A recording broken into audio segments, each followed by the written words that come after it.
కొత్త పార్టీ పెడుతున్నారంటూ వస్తున్న ప్రచారాన్ని కొట్టిపారేశారు బండి సంజయ్. తాను కమిట్మెంట్ ఉన్న కార్యకర్తనని, చనిపోయాక తనపై కాషాయ జెండా మాత్రమే ఉండాలని కోరుకుంటానన్నారు. తాను కొత్త పార్టీ పెడుతున్నానంటూ కొందరు తప్పుడు ప్రచారం చేస్తున్నారని, తనను బర్తరఫ్ చేయాలని కేసీఆర్ కుట్రలు పన్నుతున్నారని ఆరోపించారు. గడీల పాలనను, అవినీతి పాలనను బద్దలు కొట్టింది తామే కాబట్టి కుట్రలు పన్నుతున్నారని మండిపడ్డారు.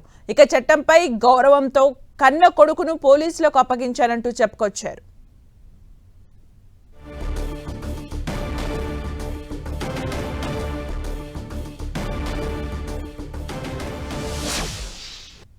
పార్టీ పెట్టాలనేటువంటి ఫాల్తు ఆలోచనలు రావు నాకు.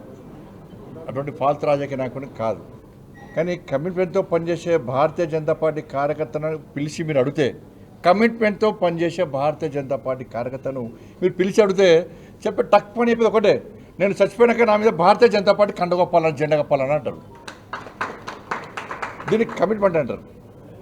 అటువంటి కమిట్మెంట్ గల కార్యకర్త మీద లేదా అండి. ఇప్పుడు కేసీఆర్ సమాజం దానిలో కూర్చొని ఫామ్ హౌస్లో కూర్చొని బండి సంజయ్ని బర్తరఫ్ చేస్తారు అంటే నీకు ఒకే ఎంపీ లేడు, బర్తరఫ్ చేయాలంటావు. ఎందుకంటే నీ గడిల పాలన బద్దలు కొట్టింది మేమే, నీ అవినీతి సామ్రాజ్యాన్ని కూకటి వేళ్లతో పెకిలించింది మేమే, నీ కుటుంబ పాలన వ్యతిరేకంగా కొట్టాడింది మేమే.